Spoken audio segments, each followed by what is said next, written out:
নির্বাচন পথসভায় Indian secular ফ্রন্টের পক্ষ থেকে এই পরিহেটি এলাকার সমস্ত জনগণ এবং এলাকার সমস্ত ব্যবসায়ী বন্ধুগণ, তার সাথে সাথে পার্শ্ববর্তী এলাকা থেকে আগত সমস্ত বন্ধুগণকে ইন্ডিয়ান সেকুলার ফ্রন্টের পক্ষ থেকে আন্তরিক প্রীতি, শুভেচ্ছা এবং অভিনন্দন জানিয়ে আজকের নির্বাচনী পথসভায় আমি সংক্ষিপ্ত বক্তব্য রাখছি।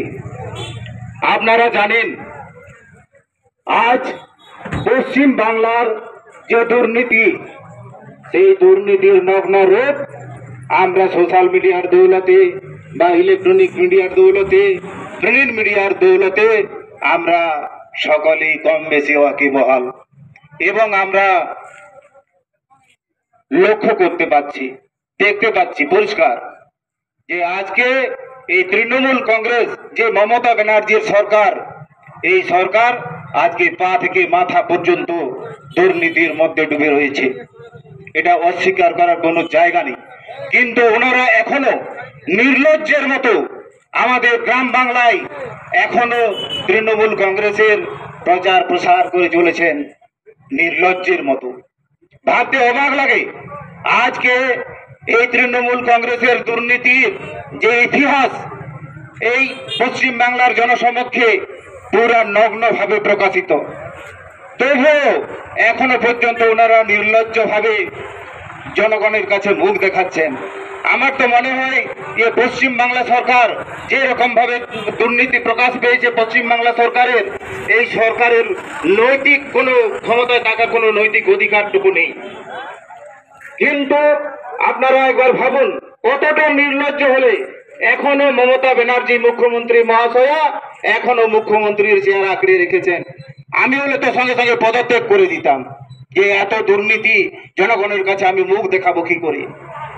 ভাবতে পাচ্ছেন, আজকে দেখুন শিক্ষামন্ত্রী থেকে স্বাস্থ্যমন্ত্রী, সমস্ত মন্ত্রী, এমএলএ, নেতা মন্ত্রীগণ এবং সরকারি আমলাগণ এই দুর্নীতির সাথে যারা জড়িত রয়েছেন, ওনারা একের পর এক জেলে ভাত খাচ্ছেন।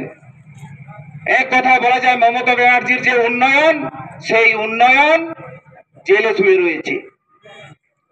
আপনারা একবার ভাববেন না যে আমরা আমাদের যে মূল্যবান ভোটাধিকার প্রয়োগ করে যাদেরকে আমাদের অভাব অভিযোগের কথা বলানোর জন্য অ্যাসেম্বলি বা পার্লামেন্টে যাদেরকে আমরা মনোনীত করে পাঠিয়েছিলাম, ওই সমস্ত এমএলএ, এমপি, নেতা মন্ত্রীগণ আমাদের জনগণের অভাব অভিযোগের কথা ওনারা কিন্তু মোটেও তুলে ধরছেন না।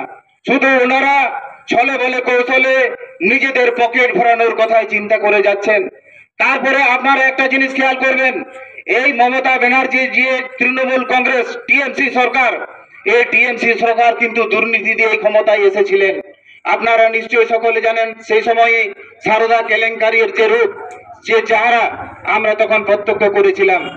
এরপর দিনের পর দিন এমন ভাবে ঘটনা প্রবাহ হয়ে চলেছে, সেই সমস্ত দুর্নীতিকে তারা ঢেকে দেওয়ার জন্য প্রচুর চক্রান্ত করে যাচ্ছেন। আপনারা নিশ্চয়ই তখন লক্ষ্য করেছেন যে মমতা ব্যানার্জির আঁকা ছবি লক্ষ লক্ষ কোটি কোটি টাকায় বিক্রি হচ্ছিল। তার মানে সে কোন টাকায়, সেই মানে সারদা কেলেঙ্কারির টাকা সেইখানে মানে ওই পার্টি ফান্ডে ব্যবহার করার জন্য সেখানে